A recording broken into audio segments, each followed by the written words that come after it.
And welcome back to another episode of Travis Does Firewood. Today we're going to fire up the Pinkway 63CG and run up against the Husqvarna 460. Let's do it.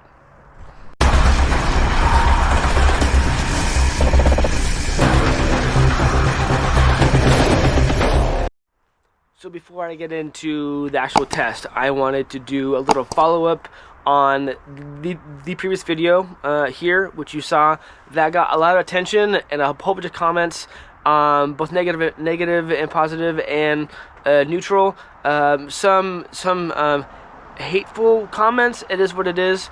Nothing commented about the color, which I'm surprised about, but it's fine because the color is a non-issue in my opinion. If it runs and goes, it works, then run it, right? So I wanted to, just a few things that I omitted or forgot about last time. The one thing is weight. So we know from the specs of the Pinkway that is at 15 pounds. Now the Husky 460. This is an older model for the Rancher. Now the current model is at 15.2.3-ish, so very similar. I'm not sure what this weighs now. I couldn't find one of my luggage scales to confirm, and I think I had different oil and gas, the amount from the 460 to the Pinkway, so the weight may vary, but per specs, per what you can buy currently on the market, if you want to get a 460 now, it's very similar, or not the same in terms of weight. So weight is a factor for you. Now you know. One of the commenters from the previous video mentioned that when you buy a new saw, even if it's like from Stihl or Husky or Echo, from the cheaply made ones, to make sure that from the box you check out all the nuts, all the bolts, all the screws, make sure they're all tightened. Now, if you're buying a saw, the Chinese-made saw, the potential quality control may be different from here in the global north, so it could vary in terms, like you could have a saw right from the box that has everything tightened up and good to go, from one from the box that everything is loose.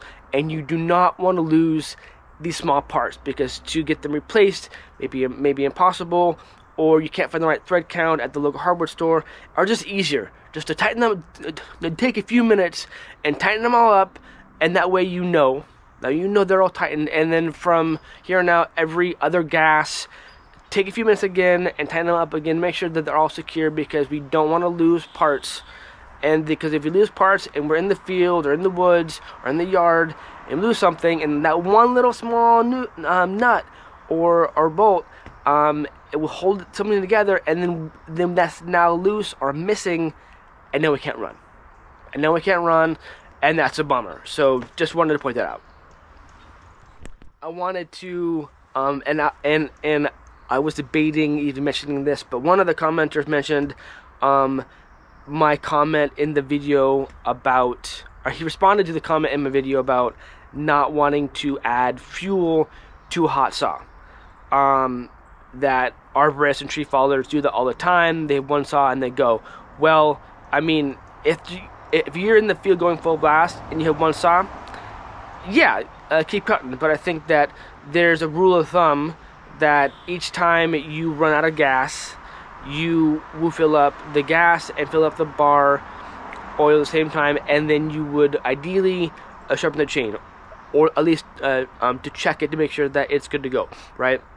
Well, what I have seen in my experience is that a person in the woodyard will have multiple chainsaws, maybe of the same caliber, make and model, etc. And once one saw is out of gas, they start up and move on to the next saw, and then so on and so forth. Or they have two saws, and one saw that's out of gas, they lay it down and start up number 2, run that one. So by the time that you get to out of By the time that you run out of gas on saw number 2, the first one is cool enough to add gas. It's not like you're going to be adding gas to a hot engine and pouring it all over the engine and creating potential fire. I'm just saying in terms of like safety wise, it would be ideal to let the engine cool before you add gas to it. Just a safety thing. Not everyone's gonna agree. Not everyone's gonna do that. I have done that too. To add gas mix to my hot chainsaw. It was hot outside, but I needed to get the job done to keep going. So just a safety precaution. Ideally, don't add. I would not add gas to a hot engine, but I would love your thoughts more so on that specific topic. Let me know. And to follow up on the chain, yes, new chains, they will stretch. They will stretch. And maybe more so with the cheap Chinese chains, they'll stretch more perhaps. So run it a few times, maybe like 1 or 2 rounds, and check it, because you don't want it to be loose. Right now the Pinkway is loose because it's stretched, and I need to make sure that it is tightened. Now when you tension, or when you put tension or tighten a chain, one commenter mentioned this, and I totally agree with the comment, and I wanted to point this out to you as another pro tip. Now when you are tightening a chain on a bar, and you go to turn on the chainsaw, and you rev it, and if that chain goes from moving to a dead stop right when you let out the throttle, that chain is tension too much. You don't want the chain too tight. There's one thing to when the saw is not running and to push the chain forward, and if it's too tight, then you even know then it's too tight. And then we'll do the chain when you pick it up and make sure that's not too tight there. So we will get into that when I'm gonna sharpen the chain in a minute. But that one test, that one commenter mentioned that if you run it and stop it and that chain stops dead, then it's too tight, where you want it to let go of the throttle, and it may go 1 or 2 revolutions through and then stop on its own. You don't want it to go continuously, you know, because then there's something wrong with the saw. But to let out the throttle, and then it will go 1, maybe 2 revolutions with the chain, and then stop. Then you know that you pretty much on top of the tensioning. So now I'm talking a lot about talking too much, maybe potentially already in this video, and I know that you want to see some action, but I wanted just to follow up to all the comments of the previous video and to get to all of them and to share that knowledge, because like I said before, I'm not an expert. I don't know everything about chainsaws and firewood and cutting and all of that. I'm still learning, like many of you, and you come to YouTube to learn. So I'm trying to take the comments and what I learned from the previous video and learned on YouTube and from doing firewood for several years and sharing that with you. So one more thing about the Pinkway is, it may say out of the box and on the machine that is at 63 cc's. Now whether that is actually true, we're going to match up in a second with the Husqvarna 460, which we know is at 60 cc's. It says it on top, literally on top of the machine, and we trust Husqvarna maybe more so than the Chinese made Pinkway. So it could be as little as 54 cc's, it could be maybe 60, but there have been some people in the comments who have questioned if the saw is actually at 63 cc's. So I have no way myself to test that. I don't know if there's like a dyno that you would put a chainsaw on, like you would put like a vehicle or a car. But we do know that it's powerful. Even if it's at 50 cc's and not 63, we know it's gonna cut. It's not gonna be some dinky 35 cc saw that you use for branches. I would definitely run a 50 cc saw rather than the small 35 cc saw, for sure, when I'm doing big rounds. So even if it's at 50, 55 cc's, I'm okay with that. but we're gonna do a comparison. It's not gonna be very scientific. Just gonna run a few cuts for each saw, and we're gonna time it, and hopefully we can do a comparison between the two saws in a second. One last thing that I'm gonna mention before we start to get actually in some action with the saw is the oil to fuel ratio. Now, from the box, from the box, in the manual it says that this is a 25-to-1 mix ratio, and that's what I made, and that's what I ran in the previous video. And now I have a gas tank that is devoted only to 25-to-1 fuel. Now, a few commenters who have doing this a long time, they're arborists, etc., they have bigger saws, watched the video and questioned, and they said don't run 25-to-1, run either 40 or 45 or 50 like you would your standard Echo and your standard Steel and your standard Husqvarna, because over time or after the first tank, you're gonna run into oil coming out of the muffler. You're gonna run into the oil clogging up the carb, and with these machines, they're finicky and not. I mean, you can work on them, or I don't think a shop would probably work on them. To find parts is gonna be difficult. So, to take care of the saw as much as you can would be ideal. So I wanted to get more feedback, get more comments, get more thoughts of what do you think this saw should be running at, as well as if there's a clone saw is this saw cloning that would mimic it enough to maybe confirm more so of what oil to gas mix we should be running through this machine. I think that would help a lot of us who maybe want this machine and gonna buy it, but want it to last long enough that it will be worth the $100. So let me know down in the comments. But without further ado, let's get this saw prepped. Alright, so we're in the shop. Don't mind the mess. Definitely loose.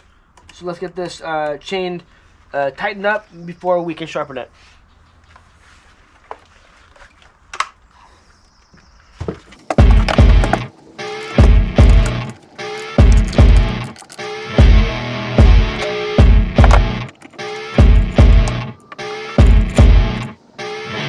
Thing I wanted to point out, I thought I didn't see dual oil ports in the bar, but I do see one hole and two holes. So this bar can be flipped. I think that should be standard on all bars, but I just wanted to confirm with you all there is two ports here, so you can flip it when needed.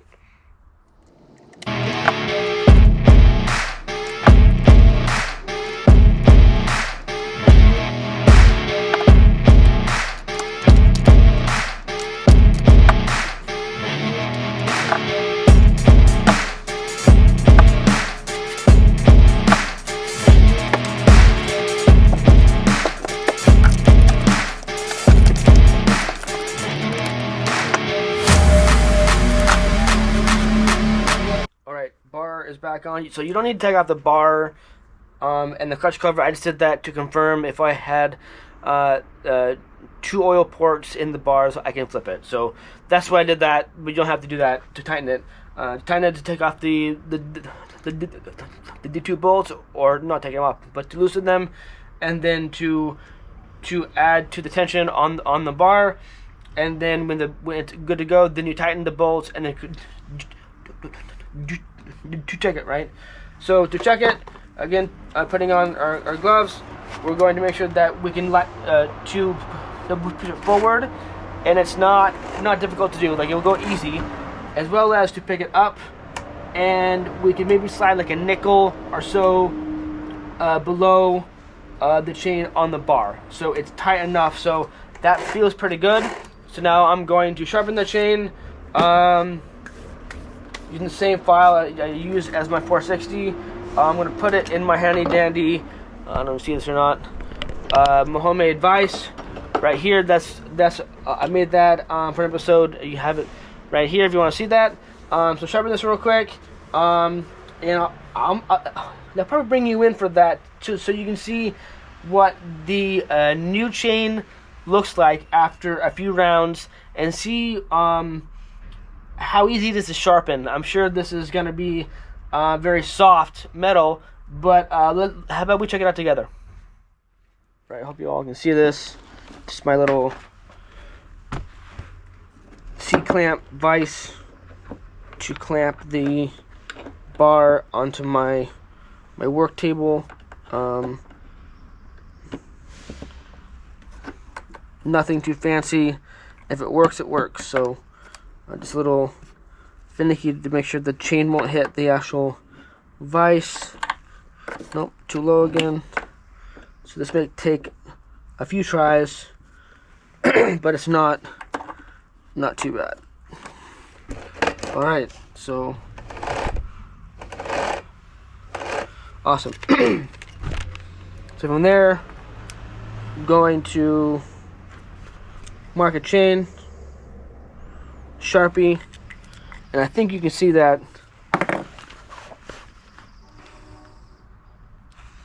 You can see how this looks.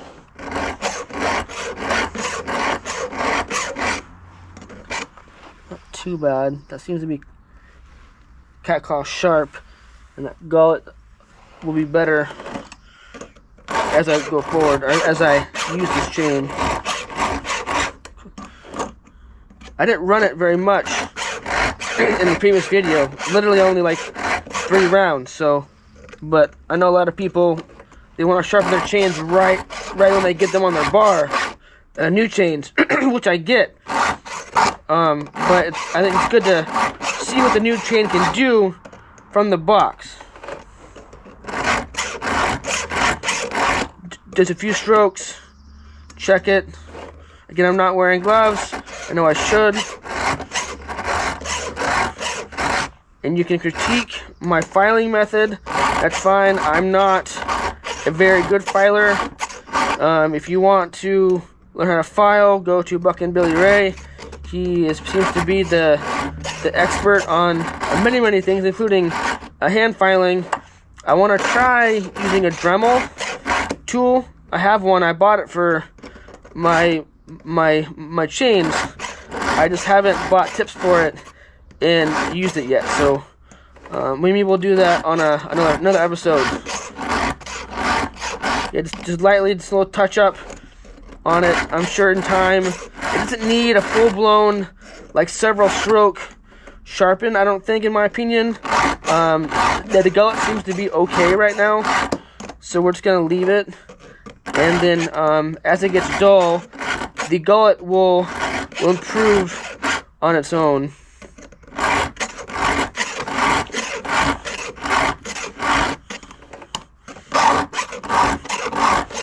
Making sure that you're going with the correct angle. Make sure you're not tipping back and forth. They're as straight level as possible. I like to spin my file as I'm digging into it. Need more meat, and then there's my mark. So that's that direction. So now we're gonna go the other direction. I usually use the same Sharpie, but add like a different symbol. Like one tooth I'll color all the way black. Another one I'll use a different like a plus or a star or something like that to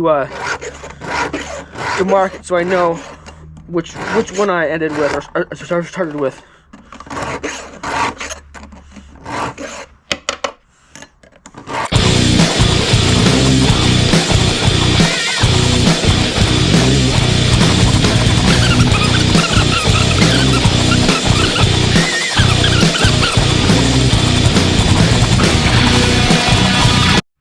So now that the chain is sharp on the Pinkway, let's pop it and get it running and make sure that it's not too tight on the bar. Alright, so now what I want to do is go through the saw and make sure that everything is tight. So in the bag of goodies from the box, it came with some Allen wrenches, so I'll use those. Hope that they're not cheesy enough to bend when I'm to tighten everything. So I used to use these 2 Allen wrenches. Put all these goodies back in the bag. So just go through everything, make sure everything is tight real quick.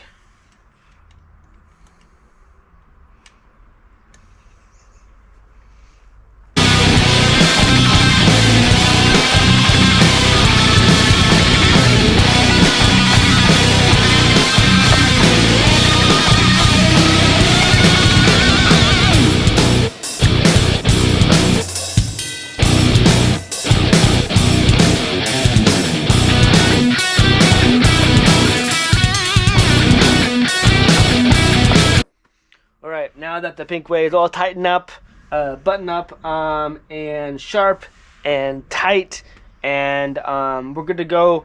Did I miss any bolts, screws? Did you see anything I missed? If I did, let me know, because there's a few of them. I didn't use the smaller Allen wrench. I think maybe that. No, I think you would use a flat tip screwdriver for the carb to adjust it, but I didn't use this one yet. Anyway, so let's put this on the floor, and we will get into the 460. The 460 on the table. The teeth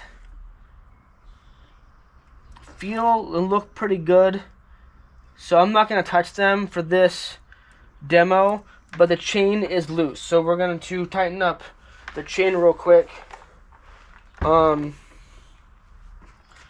On this beast. A few moments later. So if you're wondering, just to confirm, I said on the top it said that it had the CCs, and right there, you can see focus or not, right there it says 60 CCs. So it's on machine. I mean, yes, it's on the machine for the Pinkway, but I would trust what the 460 is gonna say than the Pinkway. So use that with a grain of salt. I'm gonna tighten up the bolts on this one too real quick, and then we'll see this will pop, and then confirm the chain is on spot with the tension.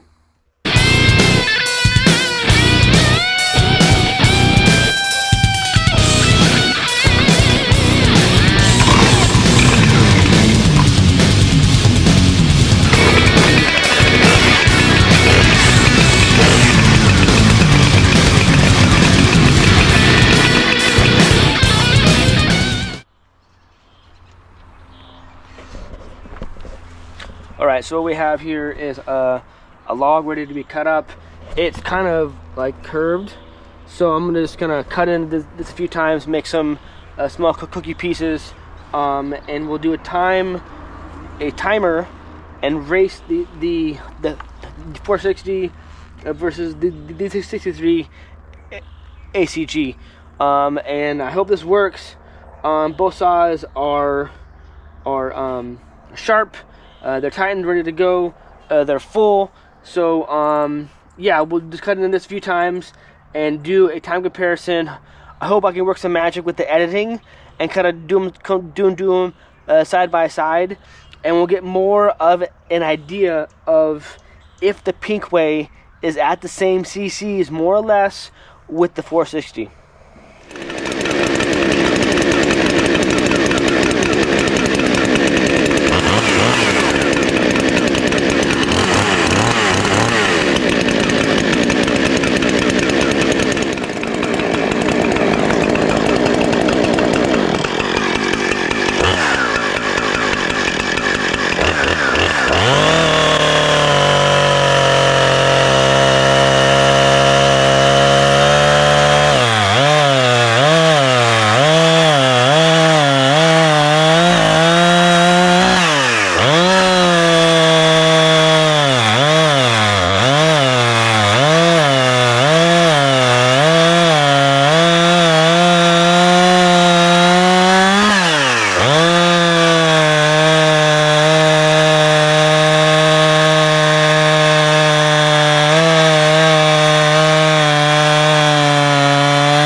So there's our test. I hope I can get them side by side and get a timer going on both. The Pinkway was definitely hungry. To make this test experiment more accurate, I should have thrown a new chain on the 460 or at the bare minimum touched it up a little bit. I feel it was dull going into the first cut, but I think this is an okay comparison. So I hope with the time lapse we can see and we can do some comparing there. But for now, you can still kind of smell the new saw smell of the Pinkway to be broken in. I feel that it's should be fine. It's good to have another powerful saw. Maybe it's not exactly at 63, maybe it's not at 60 cc's, but a powerful saw where I have the two saws, the 460 and the 263 ACG, all tightened up, all sharpened, all lubed up, gassed up, and when I want to get cutting, one saw runs out of gas, I go to the next one, and kind of like a repeat type thing to get the job done. So yeah, I hope that this answered a few questions. A follow-up episode of the previous one. I greatly appreciate your viewership and your likes and your comments with that video. It was awesome how many views I got, but I'm not here for the numbers. I'm here for you all. So we're learning together, sharing experiences, knowledge, and having fun. I mean, there is fun with firewood, and it's definitely an addiction. I want anyone who is addicted to chainsaws, to wood splitters, to wood processors, to splitting wood by hand, stacking wood, selling firewood, burning firewood. If any of those are an addiction for you, I want you to leave a comment below that you are addicted to firewood. You feel it in your veins, you feel it in your heart, that when you wake up in the morning, you think about firewood. When you dream about firewood. I literally had a dream the other night, and I was splitting firewood with a fellow YouTuber woodhound. I won't name the channel, I won't name the name, but it was weird. It was definitely like friendly, like a colleague type interaction, and we were just hanging out in his yard, and we were splitting, and it was random. I won't lie to you. It was interesting and kind of cool to remember that I had a dream, and the dream was about firewood with another YouTuber, a woodhound. So yeah, let me know if you are also addicted, that you feel it and you crave it, and you look forward to getting outside and hearing the chainsaws rip. You look forward to that bar oil smell you get on yourself. You look forward to the chainsaw chips hitting your leg when you're ripping through a log or around. Let me know. So thank you again for tuning in. I appreciate it. Until next time, stay safe, keep cutting, and I'll see you next time. Cheers.